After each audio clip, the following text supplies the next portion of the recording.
Students next हमारा जो topic है वो है सेंट्रीपिटल फोर्स। ठीक है, अब हम इस सेंट्रीपिटल फोर्स को स्टडी करते हैं। ये होती है लेट हमारे पास ये ठीक है एक पर्सन है जिसने एक पत्थर को एक रस्सी से बांधा हुआ है, वो इसको ना इस तरह सर्कल में जो है वो घुमा रहा है। अगर हम ये कहें कि इस तरह पत्थर जो है वो सर्कल में घूम रहा है, कहीं अगर लेट वो पत्थर जो है वो पॉइंट ए पर आ गया, ठीक है, इधर हमारी ये पड़ा हुआ है और ये रस्सी है यहाँ से पकड़ा हुआ है, ठीक है, ये हमारा जो है वो पत्थर यहाँ से ऐसे स्टोन जो है वो घूम रहा है।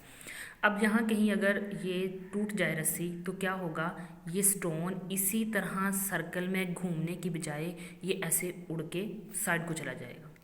ठीक है, कहीं भी पॉइंट पे अगर यहाँ पे उड़ गई तो ये इधर को चला जाएगा, तो वो ये इसी सर्कुलर पाथ को फॉलो नहीं करेगा, बल्कि ये इस ए बी पाथ को फॉलो करता हुआ अपने सर्कुलर मोशन को तोड़ देगा और इस तरफ चला जाएगा। तो यहाँ से हमें ये पता चला कि इस पत्थर को, इस स्टोन को अगर हमें इसी सर्कुलर पाथ में मूव करवाना है तो इसका मतलब था कि ये रस्सी से उसको बांधे रखने की ज़रूरत थी, उसको खींचे रखने की ज़रूरत थी इस डायरेक्शन में। ठीक है, इस डायरेक्शन में अगर उसको खींचे रखते तो ये इस सर्कुलर पाथ में मूव करता रहता। जैसे ही ये खींचने वाली फोर्स यहाँ से टूटी, ठीक है, तो ये क्या हुआ, इसने सर्कुलर मोशन को लेफ्ट कर दिया और स्ट्रेट लाइन में जो है वो फ्लाई ऑफ हो गया।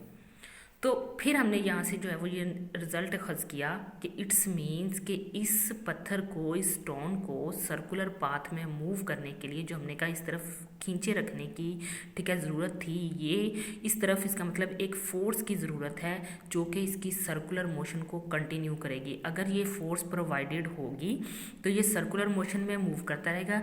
जैसे ही ये फोर्स यहाँ से ख़त्म हुई, हमने रस्सी तोड़ दी, हमारी जो है स्ट्रिंग टूट गई, तो इसने अपनी सर्कुलर मोशन को भी लेफ्ट कर दिया।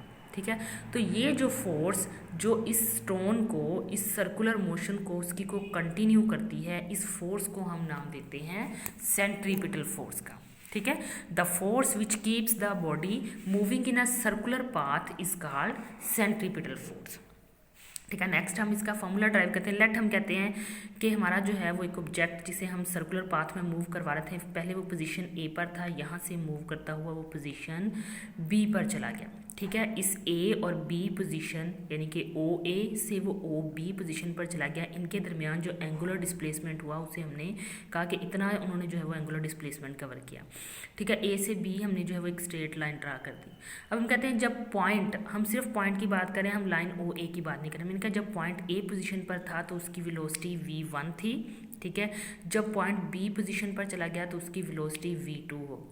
हालांकि हमने जो है उसकी स्पीड को चेंज नहीं किया, वो जिस स्पीड से, लेट मैं कहती हूँ 20 मीटर पर सेकंड की स्पीड से ए पर था, तो 20 मीटर पर सेकंड की स्पीड से ही बी पर जब पॉइंट पर पहुँचा तो भी उसकी जो है वो स्पीड 20 मीटर पर सेकेंड थी। तो फिर हमने उसकी वेलोसिटीज़ को v1 और v2 का नाम इसलिए दिया क्योंकि पॉइंट ए और बी पर मैग्नीट्यूड तो सेम थी, लेकिन वेलोसिटी एक वेक्टर क्वांटिटी है, वो सिर्फ मैग्नीट्यूड पे डिपेंड नहीं करती, वो डायरेक्शन पर भी डिपेंड करती है, तो डायरेक्शन सेम नहीं थी। ठीक है, पॉइंट ए पर अगर हमें वेलोसिटी की डायरेक्शन ड्रा करनी है तो यहाँ पर हमने टेंजेंट ड्रा किया ये वेलोसिटी 1 की डायरेक्शन थी। जब हमने पॉइंट बी पर टेंजेंट ड्रा किया तो हमारे टेंजेंट की डायरेक्शन ये थी। ठीक है, तो डायरेक्शन चेंज होने की वजह से हमने यहाँ ए पर वेलोसिटी को v1 का नाम दिया और बी पर वेलोसिटी को v2 का नाम दिया, हालांकि दोनों की मैग्नीट्यूड जो है वो सेम है। ठीक है, अब हमने क्या किया हमने इस ए और बी को यूज़ करते हुए एक ट्राइंगल ड्रा कर दी। हमने एक पी क्यू लाइन ली, ठीक है, जो कि v1 वेलोसिटी को डिनोट कर रही थी। ठीक है, इसी तरह हमने एक जो है ये कुछ इस तरह ले लें, ठीक है, ऐसे करके जो है v1 है। ठीक है, और इसी तरह हमने जो है वो एक पी आर लाइन ले ली जो कि वेलोसिटी v2 को डिनोट कर रही थी, और ये हमने p से q से r एक लाइन ड्रा की जो कि इन दोनों वेलोसिटी के डिफरेंस को डिनोट कर रही थी। ठीक है, सिमिलरली हमने कहा कि हमारे पास जो है अब ये जो इस v1 पर ये ओ ए लाइन जो है, हमें पता है कि रेडियस टेंजेंट पर परपेंडिकुलर होता है। ठीक है, और ये v1 वेलोसिटी जो है वो ये टेंजेंट के अलोंग है और ओ ए जो है वो रेडियस के अलोंग है। तो ओ ए रेडियस जो है वो v1 पर परपेंडिकुलर है और ओ बी रेडियस जो है वो v2 पर, टेंजेंट v2 पर परपेंडिकुलर है। ठीक है, तो हम यहाँ से फिर ये कहते हैं, तो इसीलिए फिर हम कहते हैं कि अगर ये ऐसा है तो ओ ए बी पर बनने वाला एंगल, ठीक ठीक है ये, और यहाँ से पी क्यू पी और आर यहाँ पर बनने वाला एंगल ये दोनों भी क्या हैं, सेम है।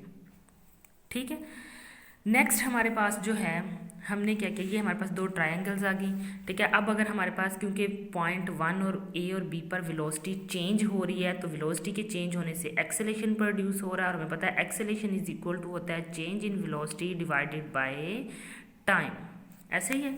ठीक है, और अगर हमें टाइम, हमारे पास एक और रिलेशन है S is equal to V T, ठीक है, या S over V is equal to T. ठीक है, ये हमारे पास एक फार्मूला है।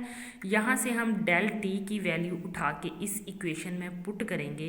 ठीक है, तो ये आ जाएगा डेल वी ओवर में आ जाएगा एस ओवर वी। ठीक है, ये हमारे पास